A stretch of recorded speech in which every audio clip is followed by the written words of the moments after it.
अक्सर लोग अपनी जीत के करीब पहुंचकर हार जाते हैं। कई दिनों और रातों की मेहनत और कोशिश जाया हो जाती है। साथ देने का वादा करने वाले ऐन वक्त पर साथ छोड़ जाते हैं। मगर सवाल यह है कि ऐसा क्यों होता है? द वॉल स्ट्रीट जर्नल के मुताबिक बेस्ट सेलिंग ऑथर और एंटरप्रेन्योर पैट्रिक बेट डेविड का कहना है कि आज से 1000 साल बाद भी पढ़ी जाने वाली किताबों में से एक किताब द 48 लॉज ऑफ पावर होगी। ये किताब अपना असर आने वाले हजारों सालों तक रखेगी। रॉबर्ट ग्रीन की इस न्यूयॉर्क बेस्ट सेलर किताब द 48 लॉज ऑफ पावर से आप भी time management, self management, people management और इफेक्टिव पब्लिक मैनेजमेंट जैसी स्किल्स सीखिए और खुद को अपने फील्ड और प्रोफेशन में कामयाब और पावरफुल बनाइए। दोस्तों, द 48 लॉज ऑफ पावर किताब के हम 30 असूल अपने पिछले वीडियोस में बता चुके हैं। इस वीडियो में हम आपको बताएंगे 31वें से लेकर 34वें असूल। तो सबसे पहले बात करते हैं 31वें असूल की। इंसान आजाद और खुद मुख्तार रहना पसंद करता है। अगर आप लोगों को अपने मकसद के लिए इस्तेमाल करना चाहते हैं तो इन्हें ऐसी ऑप्शंस दें जिसमें उनके फायदे के साथ साथ आपका मकसद भी पिन्हा हो, और उन्हें पेश करदा ऑप्शंस में मर्जी से इंतखाब करने दें। याद रखिए, ऑप्शंस के होते हुए अमूमन लोग बाकी मुमकिनात के बारे में गौर नहीं करते, क्योंकि वो अपनी खुद मुख्तारी को महसूस करते हुए ऑप्शंस पर गौर करके फैसला करना चाहते हैं। आम और सादा अल्फाज में लोगों को अपने मकसद में इस्तेमाल करने के लिए विन विन खेलें। चार्ल्स डाउनिंग अपनी किताब अरमानियन फोक टेल्स और फेबल्स में एक वाकया लिखते हैं। एक दफा अरमानिया के बादशाह ने ऐलान किया कि जो खुद को अरमानिया का सबसे बड़ा झूठा साबित करेगा उसे सोने का बना सेब दिया जाएगा। यह ऐलान सुनते ही मुल्क के हर कोने से हर तरह के लोग जमा होने लगे, जिनमें अमीर, गरीब, किसान, ताजिर सभी लोग शामिल थे। हर किसी ने अपनी कहानी सुनाई। बादशाह ने सबको सुना, लेकिन कोई भी कहानी बादशाह को मुतासिर न कर सकी।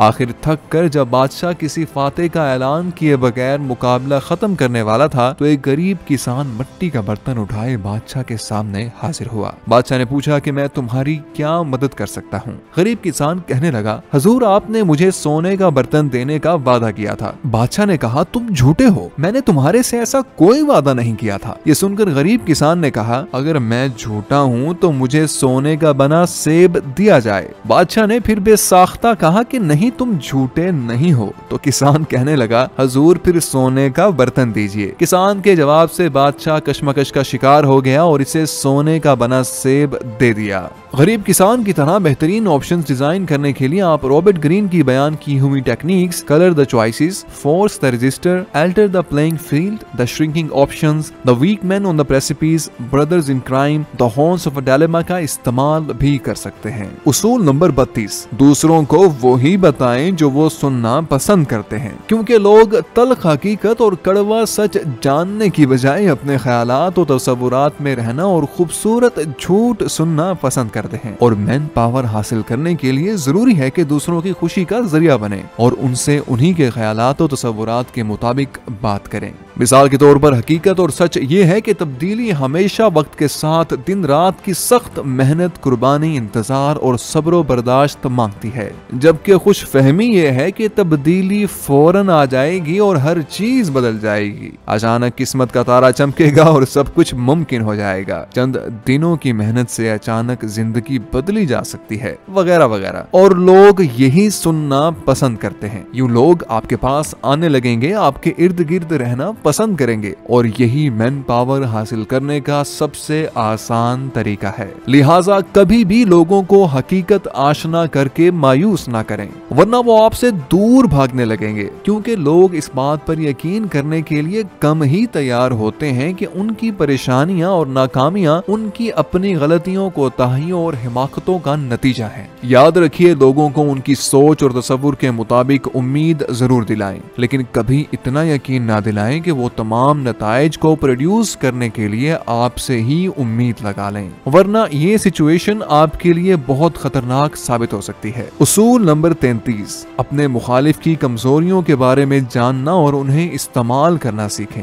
हर इंसान में कोई ना कोई कमी, खामी या कमजोरी पाई जाती है, जो अमूमन इनसिक्योरिटी या किसी जरूरत की वजह से मौजूद होती है। अगर आप अपने सामने वाले या मुखालिफ की कोई वीकनेस तलाश करने में कामयाब हो जाते हैं तो आप उन्हें न सिर्फ अपनी पावर बरकरार रखने के लिए बल्कि म्यूचुअल प्रोजेक्ट्स में अपने फायदे और ज्यादा बेहतर नताइज के लिए इस्तेमाल कर सकते हैं। बाज की कमजोरियां नजर आ रही होती हैं, जबकि बाज लोगों ने उन्हें छुपाया होता है। सामने वाले में जाहिर और छुपी दोनों तरह की वीकनेसेस की तलाश के लिए आप द 48 लॉज ऑफ पावर में रॉबर्ट ग्रीन के बताए हुए उसूलों को अप्लाई कर सकते हैं, जिनमें सबसे पहले point number 1, pay attention to gestures and unconscious signals. Point number 2, find the helpless child. Point number 3, look for contrast. Point number 4, find the weaklings. Point number 5, fill the void. Point number 6, feed on uncontrollable emotions शामिल हैं। उसूल number 34, बेहतरीन अंदाज और आला अक़दार के साथ अपनी शख्सियत को बाएतमाद और बावकार बनाएं, क्योंकि आप अपने आप को जिस अंदाज में दुनिया के सामने पेश करेंगे, बिल्कुल उसी अंदाज में दुनिया आपसे रवैया अपनाएगी। मिसाल के तौर पर अगर आप किसी बादशाह की तरह के अंदाज अपनाते हैं तो लोग आपको वैसे ही रिस्पेक्ट देंगे, लेकिन अगर आप आम लोगों की तरह या वल्गर अंदाज में एक्ट करते हैं तो आपसे ऐसा ही सलूक किया जाएगा और कोई भी आपकी रिस्पेक्ट नहीं करेगा। रॉबर्ट ग्रीन के मुताबिक इस लॉ की बेहतरीन अंदाज में अप्लाई करने के लिए आप द स्ट्रेटजी ऑफ क्राउन अपना सकते हैं। उसूल नंबर 35, कभी भी जल्दबाजी से काम ना लें। किसी भी काम में जल्दबाजी हमेशा ये जाहिर करती है कि आपका ना खुद पर कंट्रोल है और ना ही वक्त पर। बर्दाश्त और सब्र से काम लें। जब आपका वक्त ना हो तो पीछे खड़े होकर देखना सीखें और अपने वक्त पर सामने आना सीखें, यानी सही वक्त पर सही चीजें कहने और काम करना सीखें। इसके लिए जरूरी है कि पहले आप कैटेगरीज ऑफ टाइम के बारे में जानिए और फिर mastering the art of timing सीखिए। तो दोस्तों, ये थे 35 असूल रॉबर्ट ग्रीन की किताब द 48 लॉज ऑफ पावर से। अगली वीडियो में हम बताएंगे आपको अगले असूल। तो हमारे साथ जुड़े रहिए और देखते रहिए किताब सुनो।